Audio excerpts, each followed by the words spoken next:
तो guys movie की शुरुआत में हम एक औरत को बेड पे बंधा पाते हैं। एक्चुअली वो पजेस्ड होती है और उसके पास में जो हीलर्स होते हैं वो उसको ठीक करने का प्रयास करते हैं और उसी के साइड में हम उसकी लड़की क्रिस्टीना को देख पाते हैं। क्रिस्टीना की माँ उसे कहती है कि मैं ठीक हो जाऊंगी, तुम डरो मत, और अगले ही पल वो क्रिस्टीना पे हमला कर देती है। हीलर्स उसे बचाने आ तो जाते हैं लेकिन तभी क्रिस्टीना की माँ उसके हाथ पर एक घाव कर देती है। अब कहानी 20 साल आगे शिफ्ट होती है। यहाँ पर हम मेक्सिको का एक छोटा विलेज देख पाते हैं जहाँ पे एक बंद बिल्डिंग में एक लड़की को चेन से बांधा हुआ होता है और उसका सर एक बैग से कवर किया गया होता है। थोड़ी देर बाद वहाँ एक इंसान आता है जिसका नाम होता है जावी। वो उस लड़की के सिर से बैग का कवर हटा देता है और वो लड़की और कोई नहीं होती बल्कि क्रिस्टीना होती है। और वो क्रिस्टीना को लगता है कि इस इंसान ने उसे पैसों के लिए किडनैप किया है, इसलिए वो उसको बोलती है कि मुझे छोड़ दो, तुम्हें जितना पैसा चाहिए उतना दे दूंगी और उसे जाने दिया जाए। तो जावी उसको एक ही सवाल पूछता है कि वो लाबो को क्यों गई थी। तो क्रिस्टीना कहती है कि ये उसका विलेज है और वो अभी रिपोर्टिंग करती है, तो उसी के सिलसिले में वो वहाँ गई थी। तभी वहाँ पे एक अजीब सी औरत आती है जो काफ़ी डरावनी भी होती है। वो क्रिस्टीना को काफ़ी गौर से देखने लगती है और फिर जावी की तरफ देखती है और बोलती है शी हैज़ इट। इसके बाद जावी और वो औरत लूज दोनों भी काफ़ी परेशान होते हैं। इसके बाद में जावी जाता है और एक मिल्क का जार लेके आता है। फिर वो क्रिस्टीना को फोर्सफुली दूध पिला देता है और इसके बाद जब रात को क्रिस्टीना को नींद आ जाती है तो वो सपने में देखती है कि वो लाकोबा केव्स के पास ही है। और जैसे ही वो उस केव्स के अंदर चली जाती है उसको किसी का प्रेजेंस महसूस होता है और उसकी नींद खुल जाती है। क्रिस्टीना अपने पास पड़े एक पत्थर की मदद से अपनी हाथों की चेन तोड़ने की कोशिश करती है लेकिन नाकामयाब हो जाती है। फिर थोड़ी ही देर में उसे किसी जानवर की गुर्राने की आवाज़ आती है और उसके कानों में भी कोई फुसफुसाता है। दरवाजे के पास हम एक परछाई देख पाते हैं और अंधेरे में एक आँख क्रिस्टीना को ही देख रही होती है। नेक्स्ट मॉर्निंग जब जावी वहाँ आता है उसके साथ एक बकेट होता है और वो क्रिस्टीना को देखकर बोलता है कि ये इसमें तुम टॉयलेट कर सकती हो।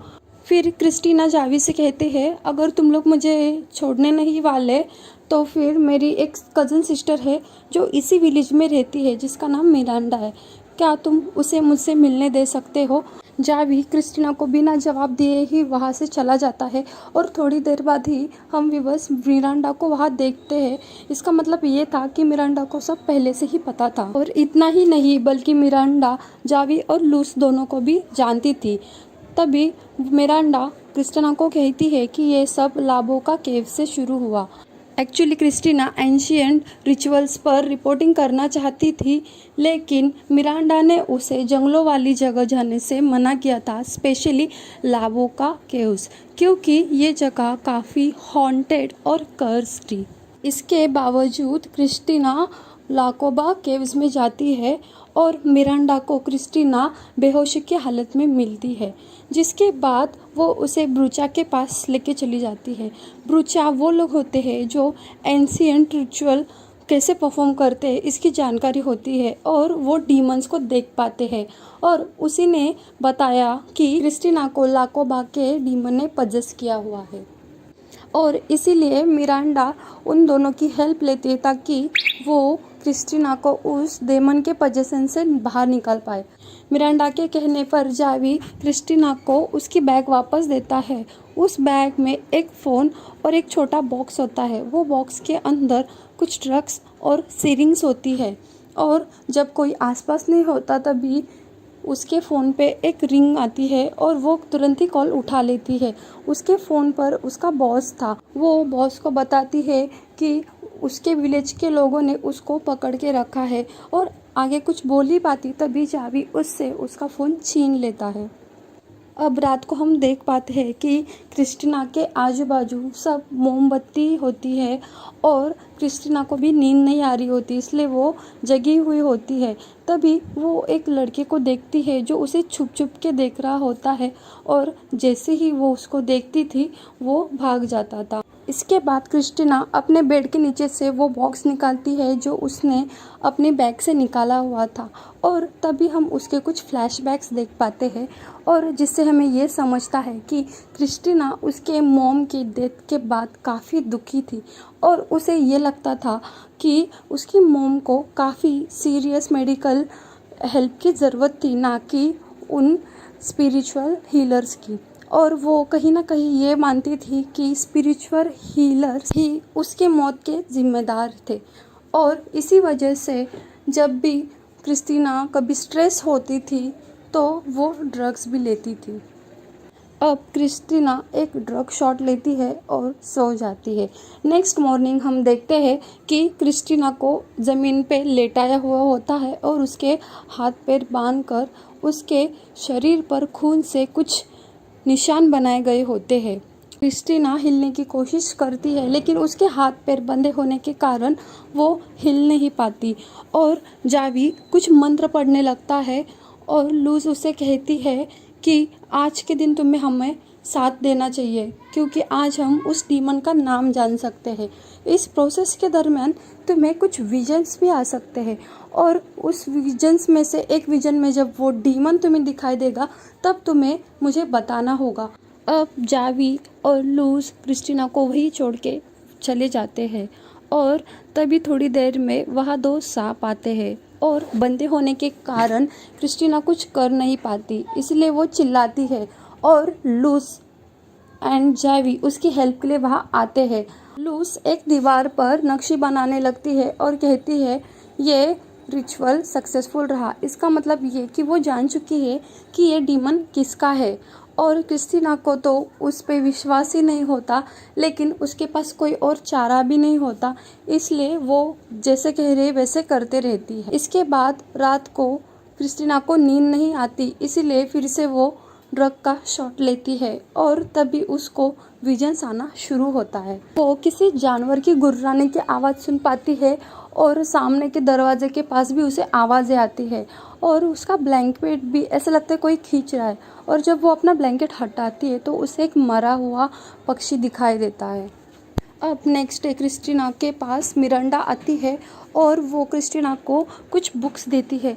उस बुक्स में स्पिरिचुअल हीलर्स के रिचुअल्स लिखे हुए होते हैं और क्रिस्टीना को वो पढ़ने बोलती है, लेकिन क्रिस्टीना उसे साफ मना कर देती है, जिस पे मिरांडा उसको बोलती है कि अगर उसे याद है तो उसकी मॉम भी इन्हीं रिचुअल के टाइम पे मारी गई थी, सो वो चाहती है कि वो इन्हें ठीक से पढ़े। तो ये बात सुनकर क्रिस्टीना काफ़ी गुस्सा हो जाती है और मिरांडा का हाथ कस के पकड़ती है, जिसके वजह से मिरांडा के हाथ पे निशान बनते हैं, चोट के निशान।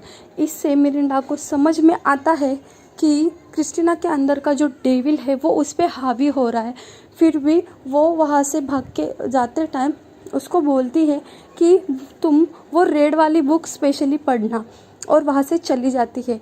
और ये देख के क्रिस्टीना को भी बुरा लगता है कि उसने मिरांडा को हर्ट कर दिया है और इसीलिए फिर वो रेड वाली बुक पढ़ने लगती है।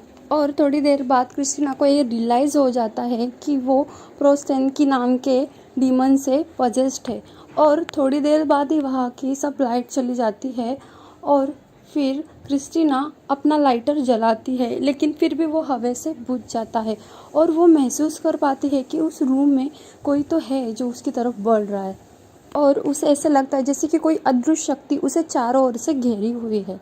नेक्स्ट डे वो अपनी खिड़की के बाहर उसी छोटे लड़के को देखती है जिसको कुछ रात पहले भी उसने अपनी खिड़की के बाहर देखा हुआ था। फिर हम देखते हैं कि मिरांडा क्रिस्टीना के पास आती है और बताती है कि डीमन होस्ट के वीकनेसेस पे ही काम करता है, जैसे कि अगर कोई होस्ट डरा हुआ है तो उसको और डराओ, अगर कोई होस्ट सैड है तो उसको और सैड करो, और अगर कोई डिप्रेस्ड है तो उसे और डिप्रेस करो। आज क्रिस्टीना की साइकिक सर्जरी होने वाली थी जो कि एक रिचुअल का ही पार्ट था। तभी लूस उसकी सर्जरी के दौरान क्रिस्टीना के पेट से कुछ दांत और एक छोटा सांप निकाल देती है।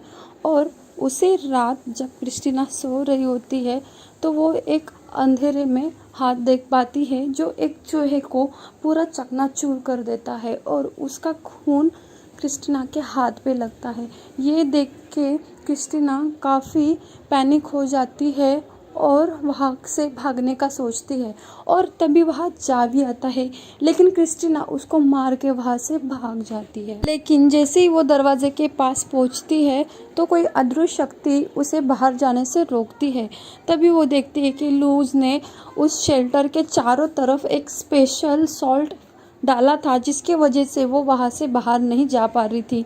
यहाँ पे क्रिस्टीना को ये रियलाइज़ हो जाता है कि वो सच में किसी डेमन से पजेस्ड है। वो बालों का गुच्छा अपने मुंह से वोमिट कर देती है और लूज उस बालों के गुच्छे को स्मेल करती है।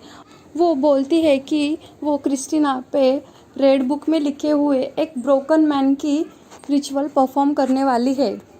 अगर इस रिचुअल में ज़रा सी भी गड़बड़ हो गई तो क्रिस्टीना की जान भी जा सकती है, लेकिन क्रिस्टीना अभी पूरी तैयार थी कि वो ये रिचुअल करवाएगी। लूज क्रिस्टीना को ब्रोकन मैन रिचुअल के लिए तैयार करती है और यहाँ पे हमें ये पता चलता है कि ये रिचुअल काफ़ी एंशियंट है और कुछ लोगों को ही इसके बारे में पता है कि ये कैसे करना होता है। क्रिस्टीना को सुलाकर लूज ट्रायंगल में नेल स्ट्राइक करती है और हर एक स्ट्राइक के साथ क्रिस्टीना की बॉडी डिसऑर्ट हो जाती है।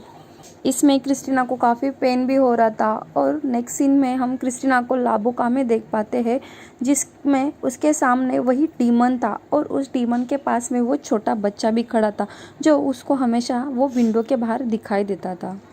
वो डीमन क्रिस्टीना की आँख पे हमला करता है और क्रिस्टीना की आँख खुलती है जहाँ पे उनका रिचुअल चल रहा था। अब वो लड़का डीमन में तब्दील हो जाता है और ये सब लूज भी देख पाती है और वो ज़ोर से चैंटिंग करना शुरू कर देती है और वहाँ पे एक्सप्लोजन की वजह से वो डीमन मारा जाता है और यहाँ लूज की भी मौत हो जाती है। क्रिस्टीना लूज की मौत के बाद सोचती है कि वो कुछ दिन गांव में ही रुकेगी और जब क्रिस्टीना और मिरांडा बात कर रहे थे तभी उसके बॉस का फ़ोन आता है कि वो उसे लेने आ रहा है। क्रिस्टीना उसे मना करती है, लेकिन वो नेटवर्क इशू के कारण कुछ सुन नहीं पाता और नेक्स्ट रूम में हम देख पाते हैं कि मिरांडा कुछ अजीब हरकतें करती है और क्रिस्टीना के आँख पे डीमन ने जो निशान किया था उसके कारण वो भी अब लूज की तरह डीमन को देख पा रही थी और उसे समझ में आता है कि वो डीमन ख़त्म नहीं हुआ बल्कि उसने मिरांडा को अपना शिकार बनाया है। अब मिरांडा क्रिस्टीना को रिक्वेस्ट करती है कि क्रिस्टीना मिरांडा को हेल्प करे, लेकिन उसे कुछ समझ में नहीं आ रहा था क्योंकि लूज ही थी जो ओल्ड तरीके का वो रिचुअल परफॉर्म कर सकती थी। अचानक क्रिस्टीना को लूज की स्पिरिट दिखने लगती है और वो उसकी हेल्प करने आती ताकि वो मिरांडा को बचा सके। लूज उसे वो ओल्ड रिचुअल कैसे परफॉर्म करते सब तरीके बताती है, वो मिरांडा को बचा लेती है और इसके बाद क्रिस्टीना समझ जाती है कि यही उसके लाइफ का रियल पर्पस है और ये यही काम करेगी। अब नेक्स्ट सीन में हम देख पाते हैं कि वहाँ के कुछ लोग एक आदमी को पकड़ के लेके आते हैं और उसके सर पे बैग रखा होता है और वो लोग बोलते हैं कि उन्होंने उस आदमी को लाबोका केव्स में पकड़ा है और क्रिस्टीना अपने काम पे लग जाती है। गाइस, मेरे ख्याल से ये जो आदमी था जिसको विलेजर्स ने पकड़ा था ये क्रिस्टीना का बॉस हो सकता है, जिसे मना करने पर भी वो नेटवर्क इशू के कारण कुछ सुन नहीं पाता और वहाँ चला आता है। तो गाइस, ये मेरी पर्सनल राय है, आपको क्या लगता है कमेंट सेक्शन में ज़रूर बताएं और वीडियो आपको पसंद आई है तो मेरे चैनल को लाइक और सब्सक्राइब करना ना भूलें। मिलते हैं नेक्स्ट वीडियो में।